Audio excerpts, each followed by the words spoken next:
I sure would like to go for a ride. Oh crap. I never did get my Yamaha back together. Got the new subframe on, and I got the new water pump housing, but I have not fixed my wiring, charging system, new rear tire, chain idler. What else? Plus I got a little electrical glitch that makes the bike kill sometimes. So I've only got a few days and I'm headed to Mexico. What to do? I was always told that, and I actually firmly believe this, that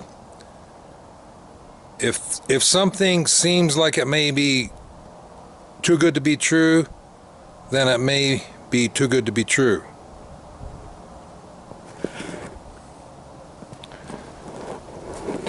Check out that beautiful sunset. But anyway, not always. Sometimes things that are too good to be true may happen. This is the Honda CRF450L, and it has 2.8 miles on it. I've ridden it from the dealer to here. I haven't done any modifications. The only thing we've done is change the tires. I put on the Moto Z Extreme, and got the Moto Z Mountain Hybrid on the front.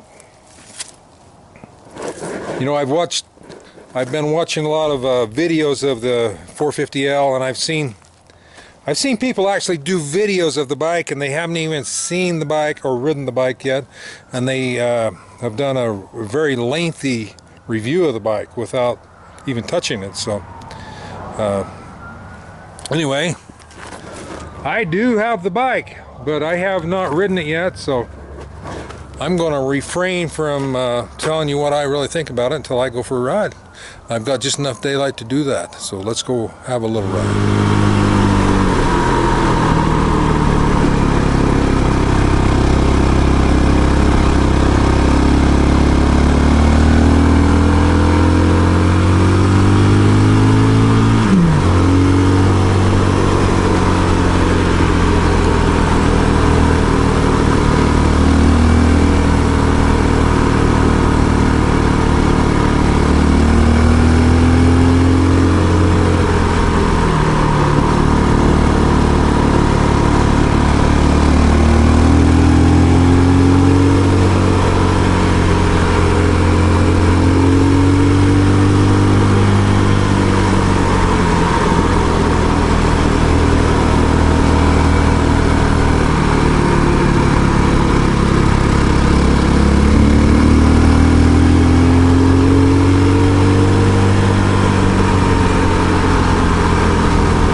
Well, it's nice to be able to get up this road again. This road has been closed for 2 months because of fire.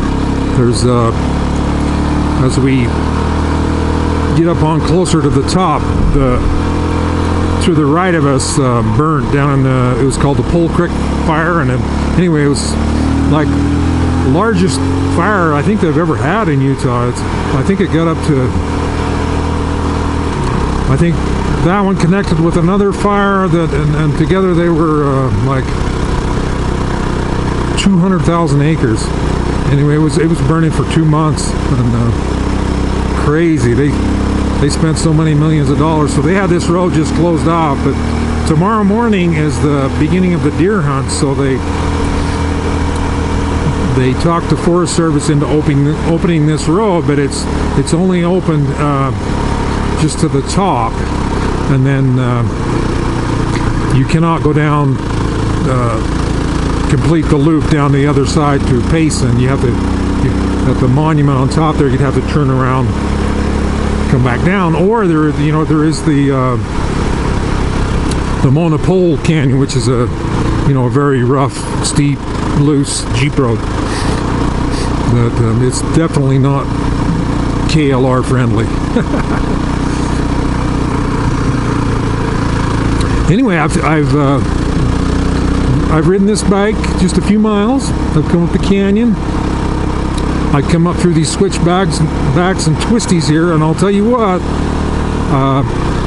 I cannot give you a full review, and I will not attempt to do so until I've ridden the bike some more and tested it all out. But I'll tell you, the bike is butter smooth. The torque range is so even all the way from a low RPM all up to high. It's just put it where you want it, and that's where she is. It's very comfortable to ride that way, and torquey. It's very stable on the road, very stable. It feels like it has a low center of gravity, and it feels light. It feels much lighter than in its handling characteristics. It feels lighter than the WR450 does to me. I know that it's going to be very flickable. You're going to be able to put this bike right where you want it to be. I think it's going to be a joy to ride.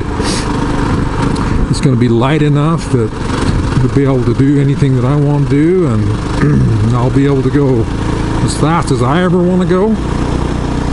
And one thing I love about the Honda is the Honda reliability. It's you can see right, the fire got to here. See, you can see that burned area. Yeah,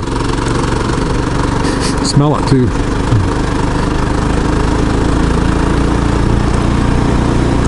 Anyway, another thing, the bike has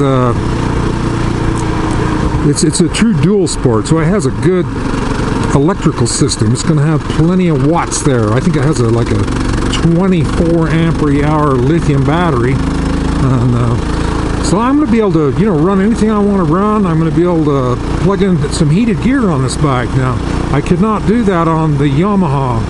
The WR450, I actually replaced the stator, put in the Trail Tech 100 watts stator, and that worked pretty good. I could run my lights good and everything, but you could not plug in the heated gear, or if you had your heated grips on, then you could only run just the headlight. You couldn't run your auxiliary lights, so you were limited. And when I rode in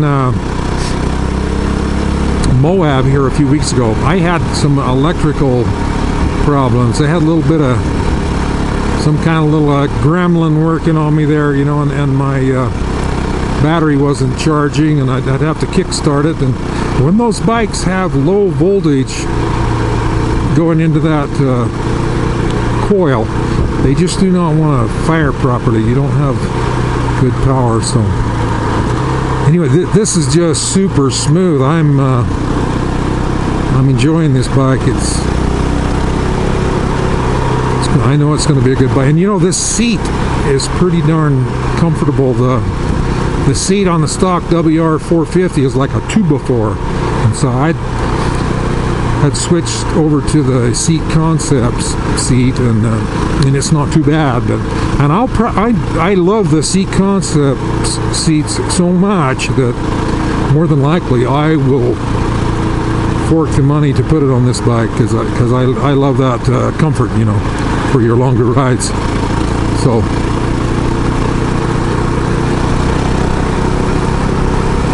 anyway, I can't give you much more of a review than that. I will not even try to. I'll tell you what I'm going to do. Next week, Chris and I are going to Copper Canyon, Mexico. We're going to be down in Mexico for 9 days. I'm going to ride this bike. We're going to do about 500 miles there on some there's some oil, a lot of like we'd categorize as the Forest Service roads or gravel, you know, and then there's a lot of what I would just call primitive Jeep roads. The roads there are unimproved. They're just totally rough, you know. There's ledges and or washouts, all kinds of stuff, you know. So you really need a lighter dirt bike to ride that country. But so I'm going to give it that amount of time, and I'll be able to try a few more things, get a feel of it, and then I'll come back and I'll try to give you my take on this bike. You know, if is this the, you know, greatest thing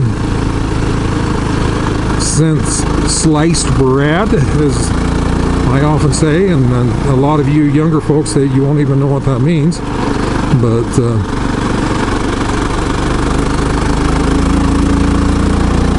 anyway, you got to see that fire. I've been wanting to come up here, but I didn't want to really, you know, kind of break the law to sneak up here, so I'm glad they opened the road.